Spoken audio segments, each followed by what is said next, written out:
a guest that is a particular favorite of mine. His name is Matt Juarez. Matt Juarez is a stand-up poet, and he's from Fresno. He was born and raised here. He has been writing his whole life. He is a poet. He writes music.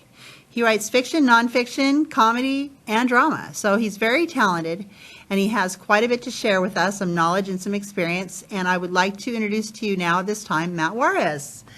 How are you doing, Matt? And thank you so much for being here today. No problem. Okay, so Matt, tell us what a stand-up poet is. I don't actually even know. I don't know. I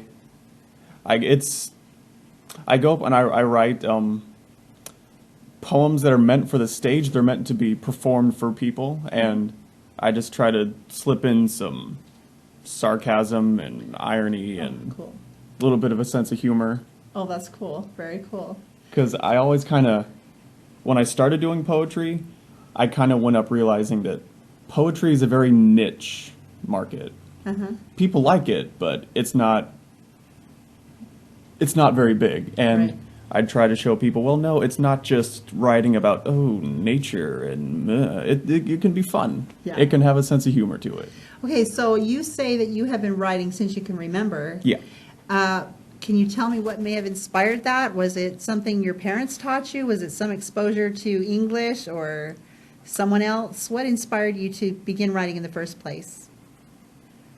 I remember when I was very, very little, I remember being excited about how I could make something real just by putting it down on a piece of paper, Very cool. just by writing it down. Anything I wanted, any story, any whatever. You could create whatever you wanted and put it on paper and it would become real. Exactly. So how did you decide you might be a funny guy? Might be a funny guy. I don't know. I don't really think of myself as all that funny. Like, if there are people out there who are much more funnier, like if you saw me at a stand-up comedy show or an open mic or something, there are plenty more people you would gravitate towards For funny. for if you wanted funny. Yeah. So yours is more directed to the literature art, so to the artistic value of poetry that you're sharing on the stage. A little bit, yeah. I think I might be sassier. I might have more of an attitude. I like guess. sassy. I do. I like sarcasm. I think that's great. So would you say you had a dry sense of humor? Yes. Okay. Yes, that's a Now that perfect to me way is to really describe funny it. because Yeah. I like dry Yeah. senses of Me humor. too. Okay. Me too. So, okay, so you perform, where do you perform in, do you perform only in Fresno or? I've done a few shows and things outside of town, but mostly I'm local in Fresno. Always, if I can get an out of town gig, You take I'm it on like it. that? Yeah. Of course. So, but for the local community here, where would Mm-hmm. they find you? Where would they be able to come see you perform? See me every Monday at Mia Cuppa Cafe out Mia here Cuppa in Cafe town. in the Tower District. You could also find me every Friday night at 6:30 at the Book Barn out Barn. in Old Town Clovis. Okay. And that's really it right now. Okay, but those are keeping you a little bit busy, huh? Yeah, yeah. I Okay. do sporadic others, but they're not that regular. Okay, do I envision a book coming out or anything with some of your art in it or some of your stuff you're doing? Are you going to create a book out of that or? I would like to. I've been thinking about this for a little while. What I'm going to do is there's a poetry website called allpoetry.com. Okay.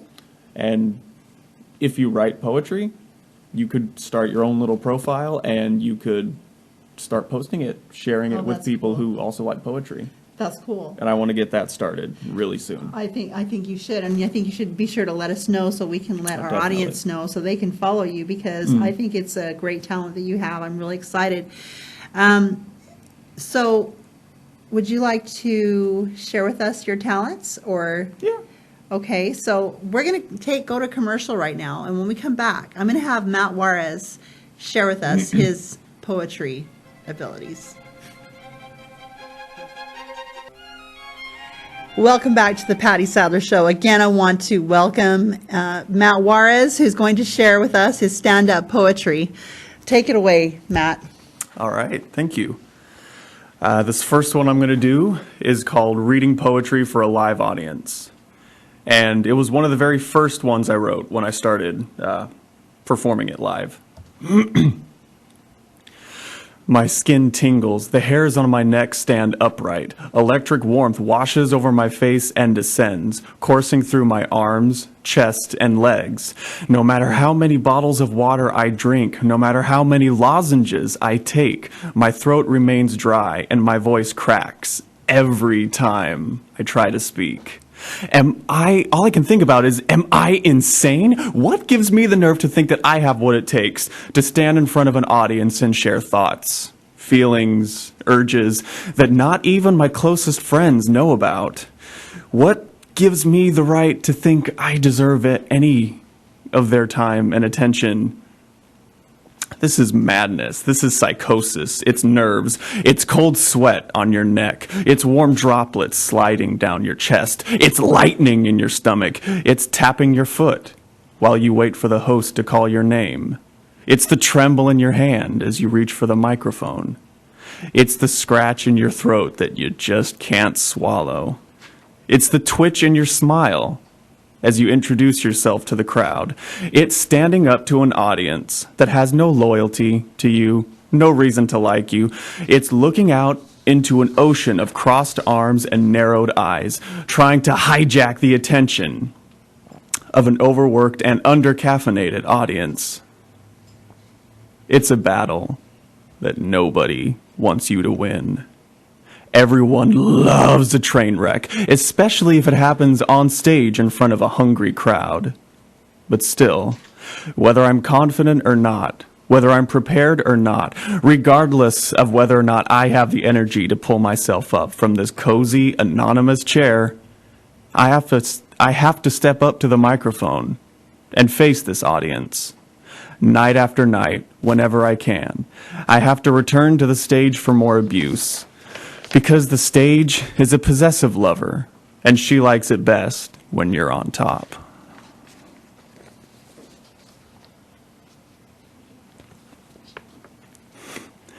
That was my first one. My next one is called It's Not All Book Signings and Wine Glasses. So you've picked up a pen, you're staring at a piece of paper, you started a short story, and damn it, if it isn't kind of good. Now you're thinking you might like to try this whole being a writer business. How hard could it be? Being a writer looks so glamorous, a life that glows with flashing cameras, limousines, talk show interviews, and threesomes, and you'd like to try a little bit of that glitter on for yourself. Maybe you want a book deal, a publishing contract. Maybe you'd like to see your name in bold-faced black print on a brand new book jacket while you smirk and suck a cigar on the inside cover. Well, we would all like that, but even the most prolific writers sit at their desk and spend 8, 9, 10 hours staring at an empty page. Even the most celebrated writers sometimes decide to stick a shotgun between their teeth and let the neighbors pluck chunks of skull from the whiskey glass. Even the most beloved writers sometimes decide to plunge their head into an oven and leave the children to call for help while the stench of baking brain curls baby blue nursery wallpaper. Writing. It's a life so thrilling, the only way to end the party is to end yourself before the critics do. And the critics will come for you, with mouths and pens dripping with insults, puns, one-liners, and put-downs that cut in all the right places. Did you feel like your novel's plot was original? Well, Joe, I saw it coming a million miles away Johnson of the New York Times found it forced and predictable. It's not all about book signings and wine glasses. So if you've got the taste for depression, alcoholism, and the slow collapse of your sanity, then you might have found your calling. Please ask your psychiatrist if being a writer is right for you.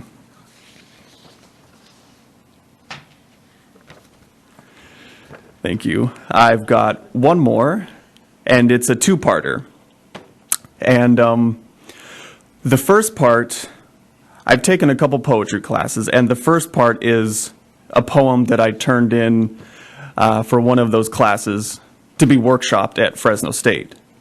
And the second part of the poem is one of the other students' written responses to that poem. So here we go. And the first part is called 3 a.m. She and I sat in her bedroom, an empty cube of white walls and carpet, gray flecks of cigarette ash and pages of lovesick 20-something poetry filled the floor. We recited pretty words, and every time she smiled, closed her eyes, and leaned forward, I knew she wanted me to kiss her. And when I did, she clutched my face with both hands like the diary she poured her secrets into. I tasted tequila and stale tobacco on her lips. I drank in her desperation, hoping that it would extinguish my own. And here's part two. And part two is called Everyone's Got an Opinion.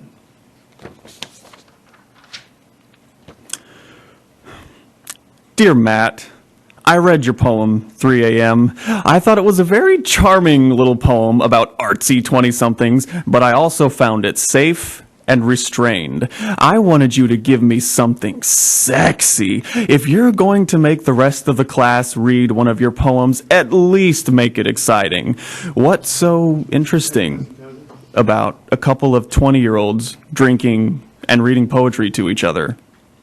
Nothing. Oh, and by the way, I found it very, very upsetting that you didn't specifically say what kind of tequila they were drinking or which brand of cigarette they were smoking, for that matter, because really, different brands have different flavors, so I didn't know what I was supposed to be imagining. Oh, and by the way, you cannot taste the tobacco on someone's breath. It's the cigarette that has all the flavor.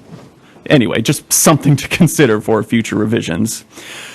Well, anyway, please remember that poems have to be interesting, and I hope you keep writing. Very sincerely, a fellow classmate.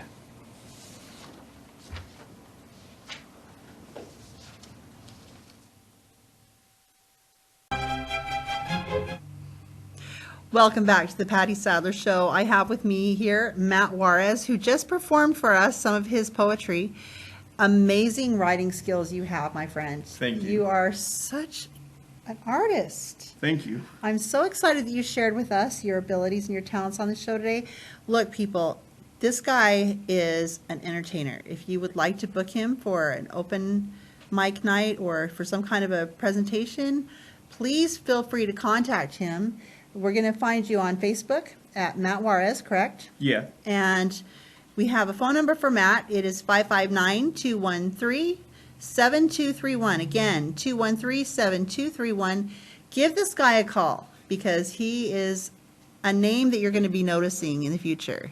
He is someone you're going to be looking out for because I see some great talent there. And I thank you so much for being on this show today. No problem. And Thanks for thank you for sharing your abilities and talents. And now we're going to go, we have another guest that we're going to have on the show. His name is Richard Graham. And he is the talk show host of Country Cousins. He's an advocate for the veterans. And he is an amazing person all around. He's also a musician, traveled all over the world sharing his music, and we'll be back with him in just a moment.